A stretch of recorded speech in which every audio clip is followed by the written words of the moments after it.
তুই না কইছ যে তুই যাবি গা, ডিভোর্স দিবি আমারে। আমি তো ভাবছি তুই গেছস গা, এর লেগে ওরে লইছি। এ মাইয়াকে আমার বউ। তুই গেলে ঘরে বিয়ে করবো, এক সেকেন্ডের লেগে আমি বাড়ি খালি রাখতে পারবো না। এর লেগে একজন থাকতে আরেকজন লইছি।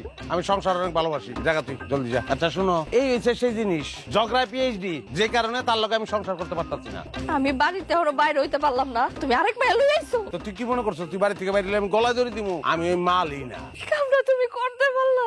তুমি খালি আমার উপরে উপরে ঝগড়াটাই দেখছো। আমি যে ভিতরে তোমার এত ভালোবাসি এটা তোমার চোখে পড়ে নাই। আমি আর ঝগড়া করুম না, তোমার যা মন চায় তুমি আমার লাগে কইরো, দরকার বলে তুমি আমাকে হাত তুইলে আমি কিছু কমু না। আমার সোনার সংসারটা তুমি নষ্ট করো না। আমি কোনো কাছে যাবো না, আমি তোমার পায়ে ধরে।